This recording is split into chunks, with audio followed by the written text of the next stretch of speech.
Brokim Habaim, welcome to our Kasidot class, and we are in the book of Tehillim, and today we are in Tehillim 24. Okay, Tehillim 24, and as you all know, ang Tehillim 24 maawa atong gina-recite during the first day. That means Sunday, pinaka unang adlaw. According to the overview, David dedicated his entire life the goal of bringing mankind back to the purity of Adam before the sin. Ang katuyuan ni David sa iyahang kinabuhi mao ang katuyuan nga ang mong tao madala niya pagbalik ngadto sa kaputli ni Adam before his sin. And Hashem commanded him to prepare for the construction of the temple on Mount Moriah. Siya maong nag-andam sa tanan ng mga materyales. And the place from which Adam was created, Mount Moriah, accordingly, was the place of Adam's creation.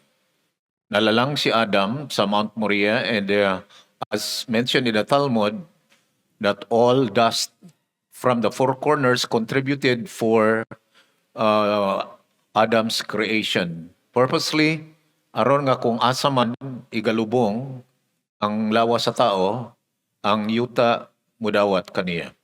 This location was intended to serve as inspiration for humanity to emulate the spotless virtue of the first man at the time of his creation.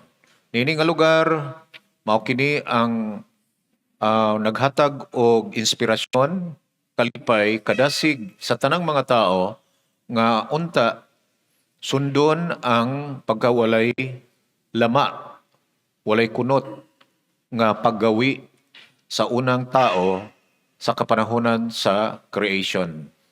In this Tehillim, David sings, "Who can ascend the mountain of Hashem, and who can stand in his kadosh place? And he whose hands are clean and whose heart is pure." And that is in verses 3 to 4.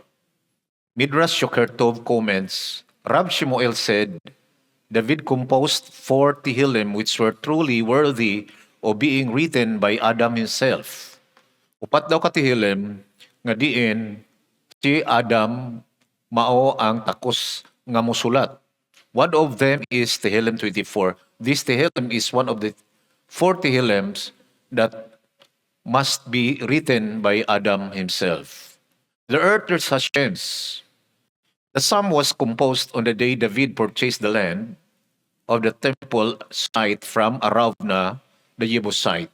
Tehillim 24, the background is when David purchased the land of the temple site from Aravna, the Jebusite, and this was the time that David received the inspiration to write Tehillim 24. And at that time, David erected a temporary altar upon which he offered sacrifices of thanksgiving, as mentioned in the book of 2 Samuel 24, verses 18 to 25. And David's intention was that this Tehillim should be recited on the day of the inauguration of the temple. Ang katuyo ni David nga once construct na ang temple, kini mao ang Tehillim nga i-recite. And Hashem's presence which is spread throughout the entire world would then be concentrated in the holiest of places to dwell upon the Kadosh Ark in permanent repose. That is according to Radak and even Ezra. For this reason, this Tehillim is recited by the congregation as they accompany the Torah scroll back to the Beit Knesset Ark following the reading of the portion, and on all occasions except for Shabbat morning when Tehillim 29 is recited. So, the moment nga dadon ang iuli na ang scroll padulong nga to sa ark, i-recite kini except lang panahon sa Shabbat. So basic and profound is the message of this Tehillim that it was chosen to be the Shir Shel Yom, that is Song of the Day for the first day of the week. Okay, let's begin. Li David Mismor, La Hashem Haaretz Omlo Ativel Vayus Viva. We can find the line that is Li David Mismor, and according to the sages, in most introductory, we can find Mismor Li David. But here we can find Li David Mismor. That means this Tehillim, it says that it was David himself. It shows the fact that it's David himself who wrote this Tehillim, and not uh, not to raise his depressed spirit to sublime heights. Instead, he was already inspired and expressed his divine feelings through this song. Okay, so we can find the first line that says, Hashem's is the earth and its fullness. La Hashem haaretz on Loa, and then Tevel vayusveva, and the inhabited land and those who dwell in it. What does it mean? The word aretz, there are discussions that according to Radak, it speaks of the entire globe or the whole earth. But Rashi says it is the land of Israel. It is the Eretz of Israel. And we can find its fullness, O Meloa. Rabbi Akiva says, on the first day of the week, the Levites sang this Tehillim, Hashem's the earth and its fullness, and this teaches us that Hashem took possession of the newly created world himself for the sake of a transferring position to mankind. Yet, he alone remains the sole master of the world. Ngano nga, gina-recite ni sa first day, tungod kay nag-remind nga ang creation ni Hashem, nga kini, is about to be transferred to humanity, and yet, still, he alone remains to be the master of everything. There are many allegories or mga istorya nga makahatag nato og enlightenment. For example, ang barko, kung adunay tag-iya sa usa ka barko, kung magbiyahe na ang barko, ang mga karga dili iyaha. O kung doon na po'y mga tao nga tag-iya sa karga sa barko, ang barko dili po iyaha. Unlike Hashem. Now, si Hashem ang tag-iya sa tibok kalibutan o sa tanan pong nasa sulod sa kalibutan. Another story gikan sa mga sages. Ang tao daw mutukod og balay nga pila ka andana. Now, taas kaayo, pila ka cubits. He can build 100 cubits. And yet, ang iyahang ma-occupy 3 cubits lang. No? Kumaga, daghan kay siya property. Now, east, west, north, south. And yet, ang iyang ma-occupy sa iyang property, katulad ng 3 cubits. Whereas Hashem, He created everything and then He occupied everything. Siya mao ang occupy sa tanang mga butang. O siya usab ang naghimo nining tanan. And according to Rab Levi, makita nato na adunay somewhat contradictory statements or contradictory lines that we can find in the book of Psalms 115 verse 16. In Psalms 115 verse 16, ang ato makita mao nga medyo opposite siya sa gisulti nining nga Tehillim. Why? Because it says, the heavens are the heavens of Hashem, but He has given the earth to the children of men. It sounds contradictory because in 24, the earth belongs to Hashem and its fullness. And yet in Psalms 115, verse 16, it says, the heavens are the heavens of Hashem, but He has given the earth to the children of men. According to Rab Levi, we can find that in this verse, in these lines, it seems contradictory. And it is kumbaga, murag lahi ang kahulugan kay sa Psalms 24, si Hashem mao ang tagiya ug sa tanang naa sa sulod, pero ngano man nga sa verse 16, but he has given the earth to the children of men. Accordingly, it says, before one recites a biraka, all objects belong to Hashem. Sa dili pa ang tao mo recite sa biraka. And this is referring to the 6 types of blessings for the benefits. Adunay unom ka type of blessings sa mga benefits. Kisa ninyo kabalo sa unom. Number 1, Baruch atah Hashem Eloheinu melech haolam, hamotze lechem min haaretz. Number 2, Baruch atah Hashem Eloheinu melech haolam, bori minei mazonot. Number 3, Baruch atah Hashem Eloheinu melech haolam, shachol neyevid varo. Number 4, Baruch atah Hashem Eloheinu melech haolam, bori pire haetz. And then number 6, Baruch atah Hashem Eloheinu melech haolam, bori pire haadama.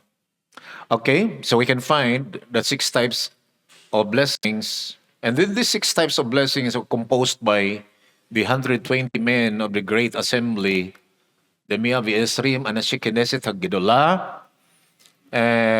Kini nga mga lines, gitawag siya og kumbaga pinaano na siya, pinamubo, no? Pinabubo nga linya, and yet it is direct to the point. Nga dapat mao ang biraka sa tao. Nga dili pinataas, economy in biraka. That is a term. Now, pagdaginot sa mga linya sa biraka. And these lines, the moment it is recited, before you taste any pleasure, then, according to Rab Levi, after the blessing, then the objects now be transferred to the children of men. Why? Because before a person, it says, whoever derives pleasure, according to Rab Yehuda, in the name of Shemuel, whoever derives pleasure from the world without offering the appropriate biraka is as if derived illegal pleasure from a sacred thing, which is devoted to the temple. Kung ang tao mo enjoy og mga butang nga diin maghatag kaniya og pleasure, if there is no biraka offered, kini siya gitawag og illegal pleasure from a sacred place, which is the Beit Hamikdash. Murabag, imong gikawat ang balaang butang gikan sa temple, nganuman tungod kay wala kag offer og biraka. So, the biraka, it is the payment, kumbaga. Now, nga diin ang mga pagkaon, mga benefits nga ato ang i-enjoy, baka transfer sa rights gikan kay Hashem, padulong sa children of men, padulong sa mga tao, the moment nga siya mo-offer og biraka. And not only that, it says that there is no lack of material abundance in Hashem's heavenly treasury. Walay kulang daw sa mga supply ni Hashem gikan sa iyang heavenly nga panudlanan. However, the Creator waits for man to recognize His sovereignty before He renews earth-depleted blessings.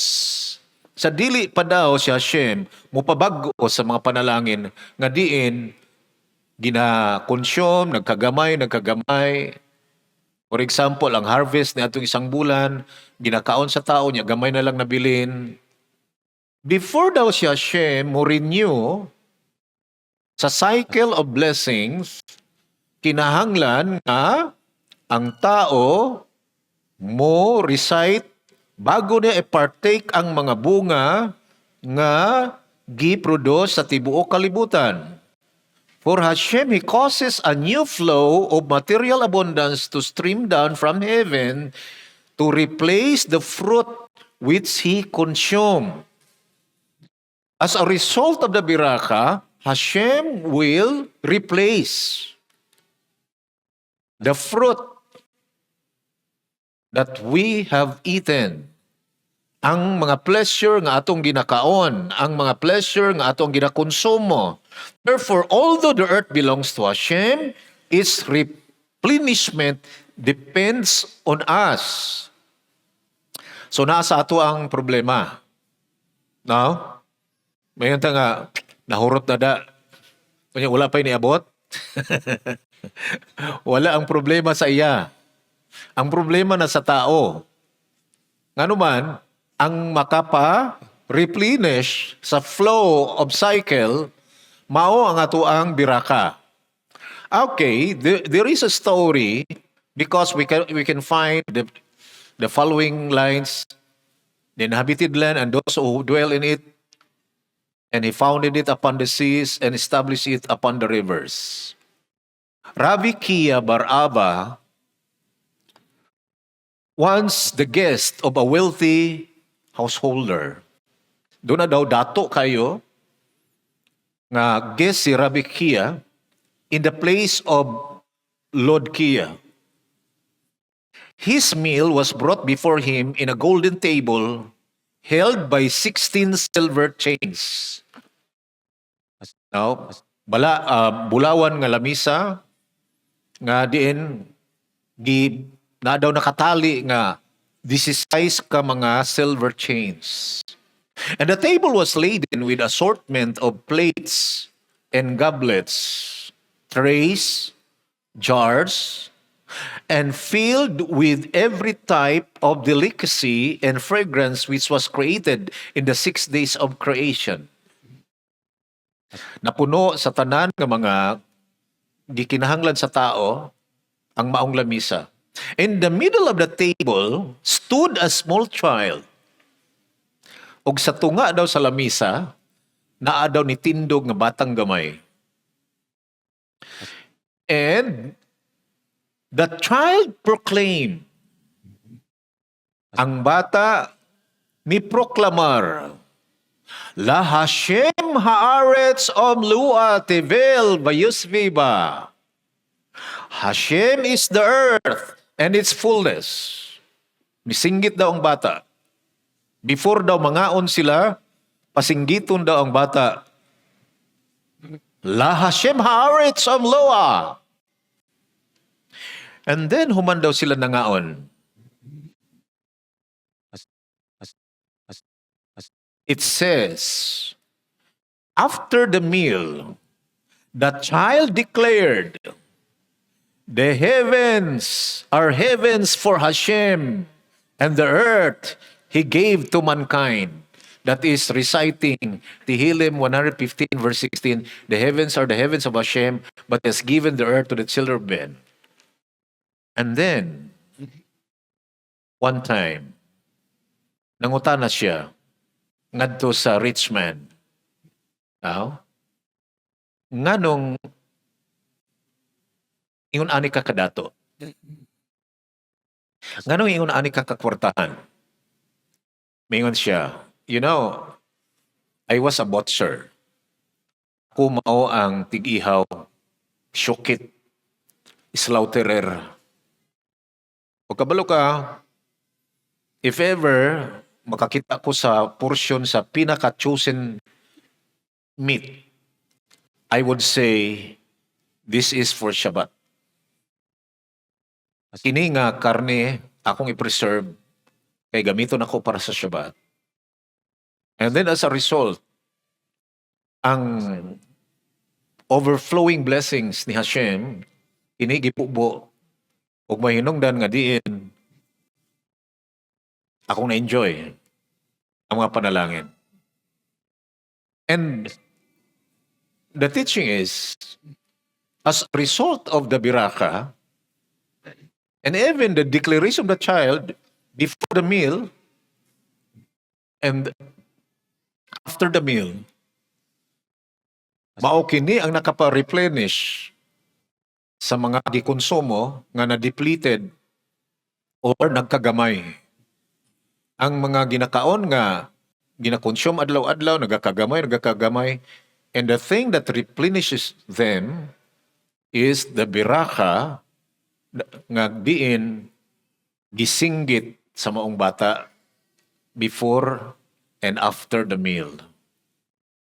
So ang bata gitrain nga dili lamang manginbitar nga o dali na mangaon na mo, kundili gideclare sa bata nga ang tanang mga butang sa kalibutan iyahan ni Hashem ug human sa kaon gideclare na pud sa bata ang kalangitan ug ang langit sa kalangitan iyahan ni Hashem ug hatag niya sa tao ang tanang mga butang nga naa niini. So we can find na sa mga butang nga atong gikinahanglan adlaw-adlaw, dunay connection ang tao nga nag-response sa mga butang nga gihatag kay ni Hashem sa iyaha, ug unya ang response pod ni Hashem sa response sa tao. Tungod kay kung dili mo biraka ang tao before siya mo enjoy og benefits, as if nangawat siya. As if nangawat siya. Maunod sa mga Jewish, isipon nila nga sila nakasala kung mo partake sila og blessing or mga benefits without biraka. Kung walay biraka, and even water, coffee. Kamura ba no, mag-coffee mo diha no? Usay, makalimot no, magyarok lang ritso no. Now, so you need to feel guilty. Ano man ina naman yun, bisan remember they are our models. Wala man tayo laing ginatutukan ng mga lifestyle, mga customs. Kundi mga Jewish. Kung sa ito'y applicable sa Nuakay. Now, alam po sa mga Jews. Kita nagsitag pangandoy nga panalanginan ta, yes of course, mga replenish raman na siya. No, dugang-dugang raman na ni Hashem, mga cycle of blessings. And according sa itong gibasa, si Hashem maka-replenish sa mga butang nga diyan depleted, nagakawala, as a result, as a product of our biraka before we partake any benefit. Remember, it is a part of the Noahide laws to praise Hashem instead of cursing His name. That is in the second laws, that is Birkat Hashem. Instead, nga ang tao mag-curse, palayo lang, mag-bless sa pangalan ni Hashem. And remember, in the Biraka, we can find three elements. One is the praise, and number two is the request, number three is the thanksgiving. Kung kita mo doon ni Hashem, dapat we need to praise Him. You are Kadosh. And your word is Kadosh. Balaan ka. And you fill the earth. And then secondly, we need to present our request. Heal me. Heal us. Forgive us. And then the third thing is thanksgiving. Now, we give thanks unto you. We offer thanks unto you. And the moment we do that, mao kini ang makapa-replenish sa mga nagakagamay nga mga panalangin nga naa sa tong bulsa or naa sa tuang butangan nagbugas or naa sa tong kusina. Usaya ato refrigerator, ice right sulod or tubig. Now, so na-depleted siya. And the thing that can replenish it, dili mawang yung sweldo. Ang maka-replenish ana, mawang yung biraka. Amen ba? Okay. Now, let's proceed to verse 3. Who may ascend the mountain of Hashem, and who may stand in the place of his sanctity. So we can find it here that there is a question that is even answered in this Tehillim. And in this Tehillim, we can find 7 answers, 7 things. And according to Sifri, 7 groups of righteous people are destined to dwell in the celestial Garden of Eden. And we can find the 7 mentioned here. One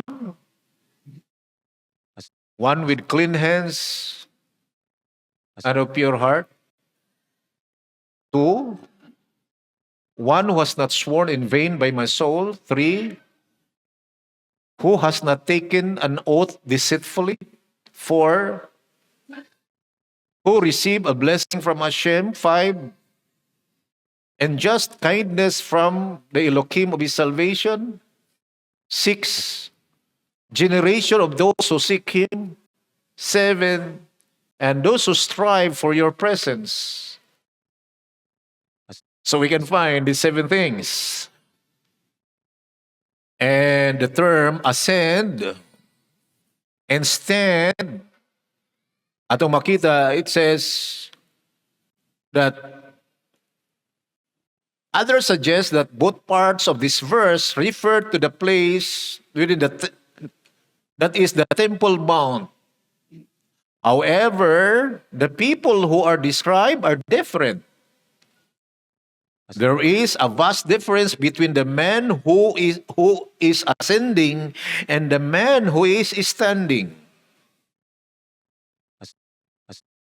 Often, a person is capable of elevating his spirits in a brief spasm of enthusiasm and ecstasy. Adunay kay gayunan nga daghan nga diin ang tao iyang na-elevate, iyang napataas ang level sa iyang spirit, iyang nishama in enthusiasm and ecstasy, but then he lacks the inner conviction inside, which is the emotional endurance to make this inspiration last. And after a shortly burst, he falls. May Hashem preserve us. Only the sincere and devout person, the kasid, and those who have imuna, the faithful, makes a painstaking systematic preparation and can gain a steady foothold and stand firm forever in the place of Hashem, where place of Hashem's requirements for his service with intensity as demanded. Serving him with intensity. Ang mataong nag-ascend must also stand in the midst of joyful experience and even painful situations. And the 7 groups of righteous people are destined to dwell in this mountain mentioned. And the 6th group contains of those who ascend the mountain of Hashem And the seventh is the group consists of those who stand. And then we can find in verse 4, which is the first, one with clean hands. Kinsa daw ang pinakauna nga maka-ascend o maka-indwell sa mountain ni Hashem? First group, those who have clean hands. Neki kapayim. What is meant by neki kapayim? It says, the first prerequisite is that he be a man of impeccable integrity, his hands clean of all unlawful gain. Clean hands means ang tao nga diin ang kamot, free from all unlawful gain. That means ang mga salapi nga iyang nakabot, wala niya nakabot pinaagi sa iyang deceit or mga tricks or deceitful ways.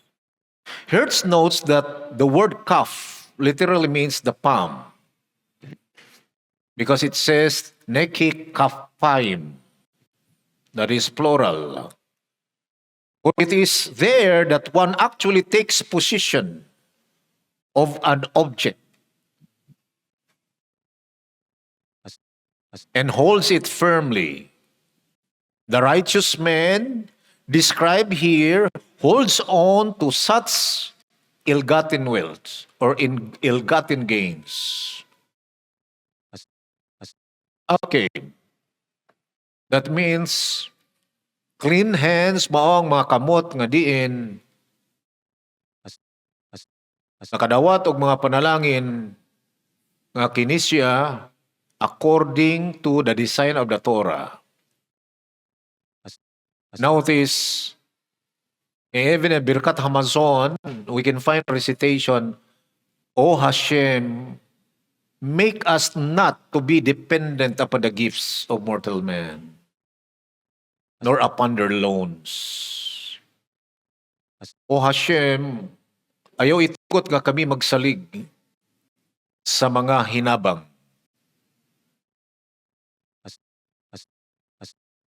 Ni sa mga utang. Ayaw tuguting magsalig sa mga tao nga nagapautang. Ayaw tuguting nga magsalig sa mga tao nga nagsigi panghatag. And that's what it says. But then, according to your kados hands, according to your provision, o kami maningkamot, nga din kami makakaplag og bahandi, pinaagi sa among singot. Pinaagi sa among kaugalingong pagpaningkamot. And that is meant by the term neki kapayim. And then the next line we can find, and pure heart. That is obar levab. In his mind, he harbors no impure ideas or beliefs. Pure heart means wala siya nagharbor og mga mini nga mga theology or things connected to idolatry. His heart is permeated only with the fear of Hashem and tremble before no other force. And Hertz defines that as naki, as superficial cleanliness, freedom from surface dirt. But bar is inner purity, a soul from which every impure element has been picked out or all eliminated. That means anan nga mga evil nga mga impulse iyahang ginalarot gikan sa sulod niya. Ang mga dautan nga mapagbati sa sulod. And also a heart that is filled with the fear of Hashem. Doon ay gipangutana, as I've shared, itong natulog sa awaw nga dapit or wilderness, ipangutana siya, wala ba ka mahadlok, nga tulog ka, ikaw ra isa? Tubag siya, oo, maulaw ko ni Hashem, nga mahadlok ko og mga butang kay siya ray akong ikadlokan. Maulaw yun ko nga mahadlok. Now, that means, kung mahadlok daw ka glain, dapat mauwaw daw ka. Nga naman, tungod kay, dapat si Hashem lang ang imong kadlukan.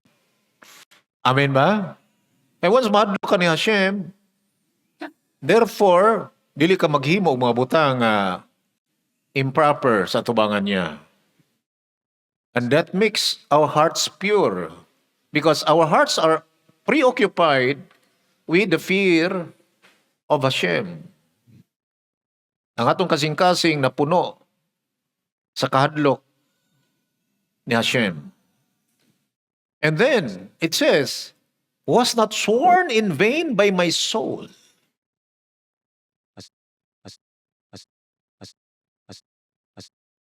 Hansang mga tao nga diin wala nanumpa sa way pulos sa iyang kalag.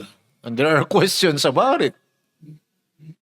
Kanusa daw ang mga kalag sa tao nanumpa sa tubangan ni Hashem? In the book of Deuteronomy chapter 1 verse 10, makita nato, it says, nga kamo nga nagatindog sa tubangan ni Hashem. Or Deuteronomy 10 verse 20, as it say, it says, you shall fear Hashem, your Elohim, and you shall serve Him, and you shall take an oath by His name. That is one of the interpretations. Ang taong mahadlok ko ni Hashem, mao ang tao nga naghimog oath. Oo, Hashem, ikaw lang akong kadlukan. Hashem ho ha Elohim. That is an oath. That is one of the interpretations, one side of the interpretation. But then, Adonai, other interpretation, and that is according to Nida, Tractate Nida 31b. It says, when the infant is yet an embryo, curled up inside his mother's womb, his experiences, the very best period of his life, he experiences the very best. Samtang ang fetus naa sa tiyan, an angel descends to teach him the Torah in its entirety. Doon ay angel descend si Hashem para tudluan og Torah. Sulod sa perhaps 8 months, more or less. And then, as the child is about to be born, the angel strikes him on the mouth, and he forgets everything. Pagkadayon daw gawas sa bata, gihapak daw ang iyahang baba o kini mo inaigo. Kining kanal sa tuang upper lips. Because there are many questions. Ngano daw ang tao na daw si kanal diri? Di mo po na agian og sipon kinaramang bangag ta ilong diri. Unsa daw tuyo anang kanal diri? Ang tanan na may purpose. One time dunay Gentile woman, Gentile to ha? Nangayagtabang sa rabay kay iyang anak nagsakit. Ugod niya to ang rabay, kay suod sila. Pag-adto sa rabay sa ospital, mingon ang rabay, oh, there is a miracle here. It's a miracle of the Torah. Pinangutaran sila, nga nakasulti ka rabay. And siya ang baby, walay kanal sa iyahang upper lips. And that reminds us nga ang tura nga naa niya, wala niya kalimti. Tungod kay ngano nga naay kanal ang ato ang diri upper lips, tungod kay gi-strike sa angel before natao ang bata, aron malimtan niya ang tanan niya nga gi-studyhan. And then, before he is allowed to leave the womb, they make him to take an oath. Wala pa, may tabo nga siya makagawas gikan sa womb. Gipapanumpa ang baby. Og miingon, Teyi Tzadik Vial Teyi Rasha. Nanumpa ang baby og niingon, ingnan sa angel, Teyi Tzadik Vial Teyi Rasha. Kinahanglan magmatarong ka og dili ka mahimong rasya, dili ka mahimong wicked. And that's why in verse 4 we can find, who has not sworn in vain by my soul, or most commonly verse 3. Who has not sworn in vain by my soul? Every soul that is born on earth has undergone an oath. Matag soul nga nahimugso sa yuta. Miagi siya og saad.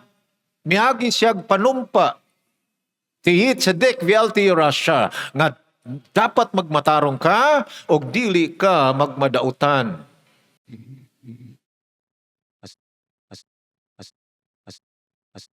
Nor has he taken an oath deceitfully.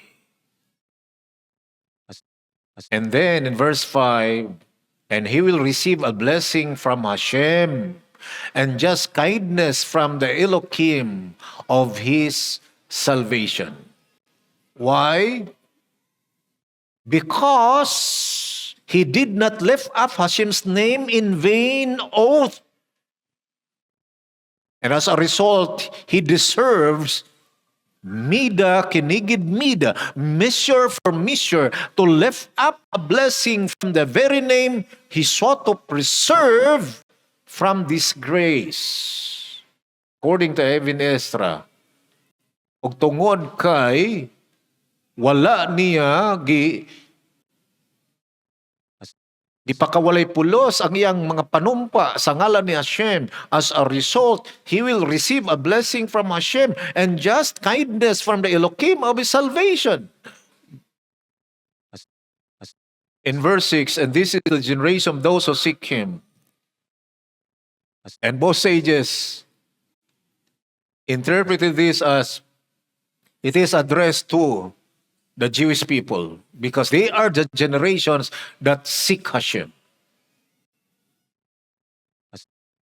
But remember, in the book of Tehillim, or the book of Isaiah chapter 2, verse 5, it says, Beit Yaakov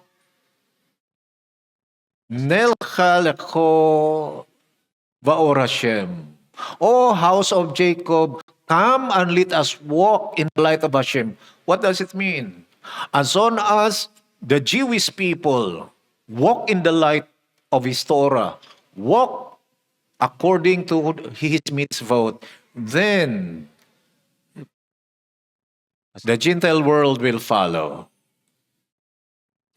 As mentioned in the book of Zechariah 2, verse 11, it says that all the nations who join to Hashem shall become his people, and he shall dwell in their midst. So the generation who seek the presence of Hashem, they are the Jewish people. In fact, we can find in the last line of verse 6, those who strive for your presence, Yaakov Selah. Panay ka Yaakov Selah.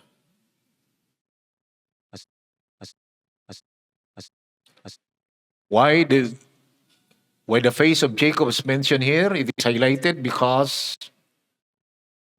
according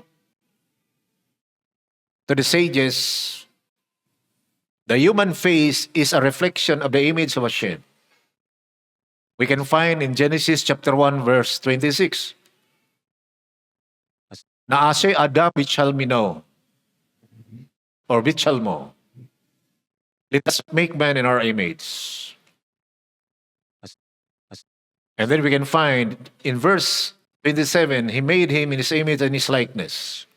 According to the sages, image that is connected to the body and the likeness that is connected to the soul. That means our body is a reflection of the image of Hashem. No human was a more perfect replica of the divine dimension of man. Wala daw tao nga pakita sa iyang hingpit nga replica sa true dimension of the image of Hashem apart from Jacob. Why? Because in Genesis 25:27, we can find that Jacob was tam. Is tam. That is perfect man. He is a perfect man. And since he was a perfect man, he is a complete replica of the divine dimensions of Hashem's image. And that's why we can find that the name of Jacob is mentioned. Now let's come now to the conclusion. Verse 7 to 10. Raise up your heads, O gates, be uplifted, you everlasting entrances, so that the King of Kavod may enter. Who is this King of Kavod? Hashem, the mighty and strong. Hashem, the strong in battle. Raise up your heads, O gates, and raise up your everlasting entrances, so that the King of Kavod may enter. Who then is the King of Kavod? Hashem of legions is the King of Kavod, Selah. And there are questions arising. Why verse 7 to 10 talks about the opening of the gates of the temple? Now remember, as the introduction states before, this Tehillim is recited when the temple is about to be opened. In fact, this is recited the first day. And then, sa dihang naghihimo ang inauguration, as mentioned in 2 Chronicles chapter 6. In 2 Chronicles chapter 6, we can find in verse 12, down, nag-offer of prayer si King Shlomo, and then they attempted to open the door, the gate of the temple. Ilang gisulayan pag-abli ang gates temple. According to Josephus, ang second temple takes 40 men. The second temple gate, it takes 40 men to open. 40 daw katao mo bira para maabli ang temple. That means, dili siya basta-basta nga door. Pero, bisag unsaon daw abli, di jud maabli. Sa sinugdanan nga diin, nahuman, nag-inauguration sa temple, unya ablihan na, di jud maabli. Kay gusto nang musulod si Shlomo. Remember, wala sila palasyo except inside the temple, nga dito sila maglingkod. Magtrono ang mga kaliwat ng David. Ug tungod kay dili maabli ang temple, sa initabo, Rabbi Yehuda said, maingon si Rabbi Yehuda, that in the time of King David, he said, O Hashem, the Kadosh One of Israel, display for me a sign as mentioned in 86 verse 17. Display for me a sign for good so that those who hate me may see it and be ashamed. Tehillim 86:17. Pakita ikog sign nga diin kadtong nag-accuse na ako nga niingon nga si David dili maluwas as mentioned in Tehillim 3 verse 2. Nga walay kaluwasan si David, dili maluwas si David kay nakasala siya ni Bathsheba. And that's why King David said, O Hashem, display for me a sign for the good, so that those who hate me may see and be ashamed.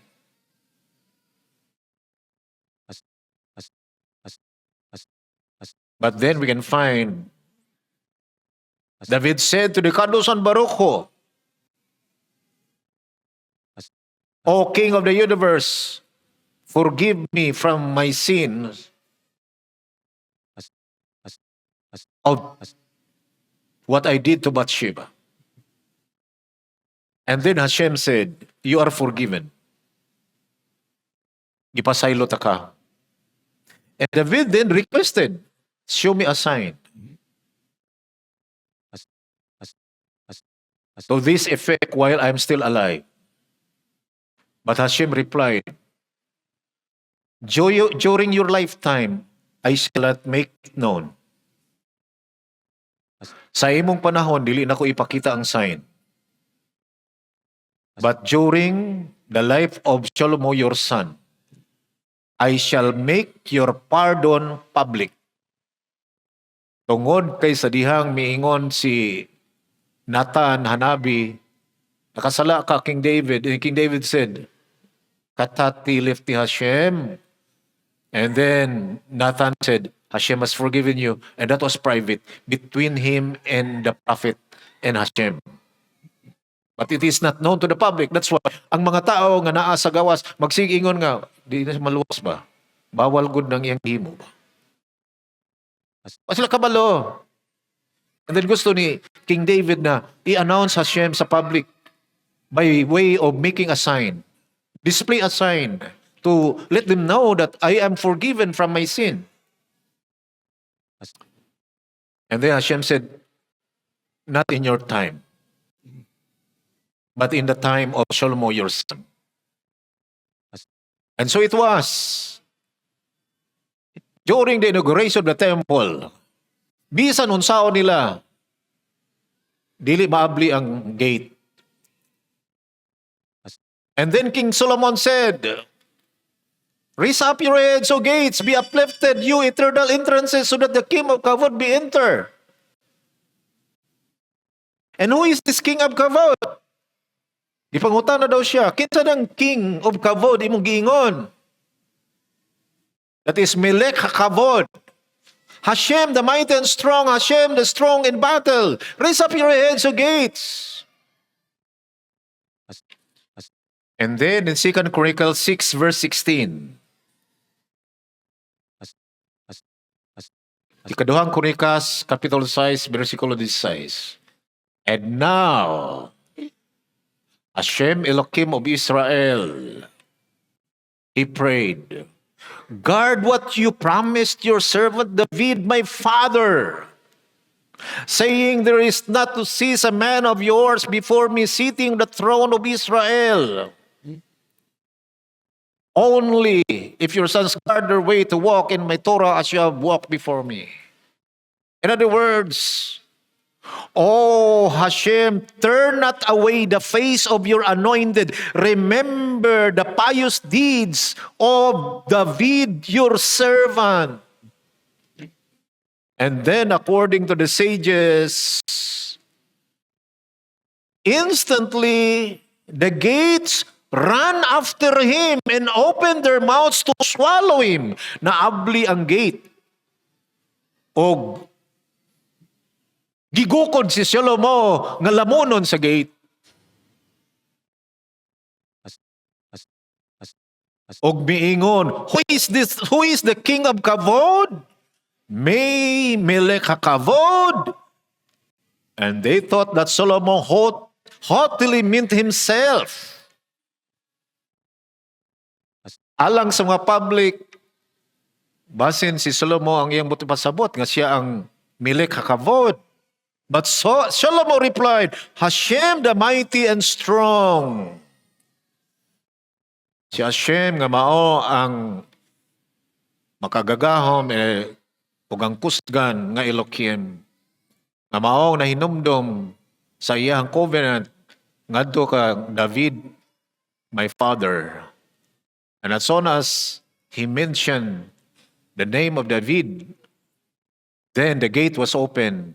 And it is enough to show to the public that indeed David is saved. Luwas si David.